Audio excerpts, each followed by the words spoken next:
नमस्कार मित्रांनो, स्वागत आहे तुमचं आताच्या ब्रेकिंग न्यूजमध्ये। मित्रांनो, पुणे नाशिक रेल्वे मार्गाचे संरेखन बदलून पुणे अहिल्यानगर, साईनगर, शिर्डी, नाशिक असा 80 किलोमीटरचा वळसा घालून तो करण्यात आलाय। याचा सर्वाधिक फटका पुणे नाशिक औद्योगिक पट्ट्यातील माल वाहतुकीसोबत प्रवासी वाहतुकीलाही बसणार आहे। यासाठी प्रस्तावित करण्यात आलेले रेल्वे मार्गाचं संरेखन फेटाळण्यात यावं अशी मागणी माजी उपमुख्यमंत्री छगन भुजबळ यांनी केली आहे। याबाबत भुजबळ यांनी मुख्यमंत्री देवेंद्र फडणवीस यांना पत्र दिलंय। भुजबळ यांनी दिलेल्या पत्रात त्यांनी म्हटलंय की India middle east Europe economic corridor अंतर्गत Pune Nashik semi high speed railway थेट मार्गाचा समावेश करण्यात यावा।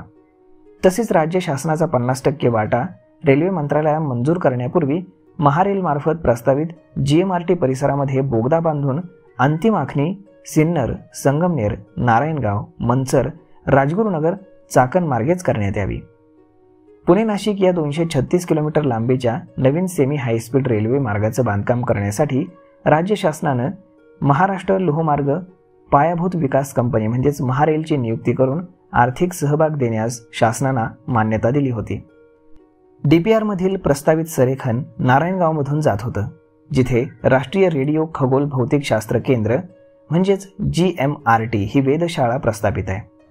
GMRT वेधशाळेच्या कार्यक्षेत्रातनं प्रस्तावित रेल्वे मार्ग जात असल्यानं केंद्रीय रेल्वे मंत्री यांनी पुणे नाशिक रेल्वे मार्गाचं संरेखन बदलून पुणे अहिल्यानगर, साईनगर, शिर्डी आणि नाशिक असा अतिरिक्त 80 किलोमीटर वळसा घालून करण्यात येत असल्यानं पुणे नाशिक औद्योगिक पट्ट्यातील माल वाहतुकीसोबत प्रवासी वाहतुकीला देखील याचा मोठा फटका बसणार आहे। Pune Nashik semi high speed railway थेट प्रकल्प महारेल हस्तांतरित करण्यास रेल्वे नियमांचं पालन करीत प्रकल्पाचं नियोजन आणि अंमलबजावणी पूर्ण करण्याची जबाबदारी राज्य शासन महारेलकडे सोपवून महाराष्ट्राचं हित अबाधित राखू शकतं। याचा सर्वाधिक फायदा पुणे नाशिक औद्योगिक पट्ट्याला मॅग्नेटिक महाराष्ट्र अंतर्गत निर्यातक्षम कंटेनर माल वाहतूक रेल्वेच्या माध्यमातून वाढवण बंदराकडे करण्यासाठी शाश्वत पर्याय उपलब्ध होईल।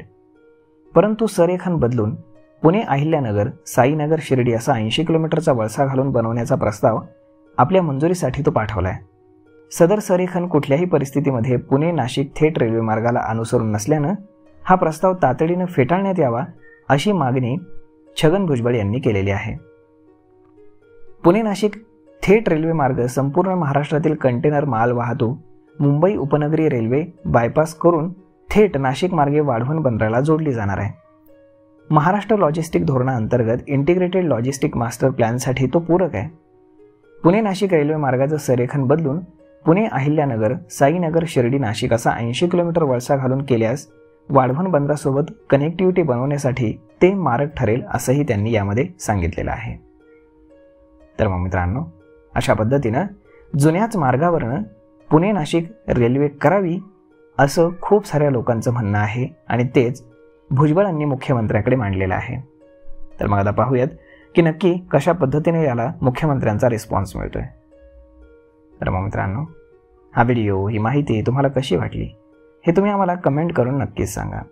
आणि जर आवडली असेल तर आपल्या जवळच्या मित्रमंडळींसोबत देखील हा व्हिडिओ तुम्ही शेअर करायला विसरू नका।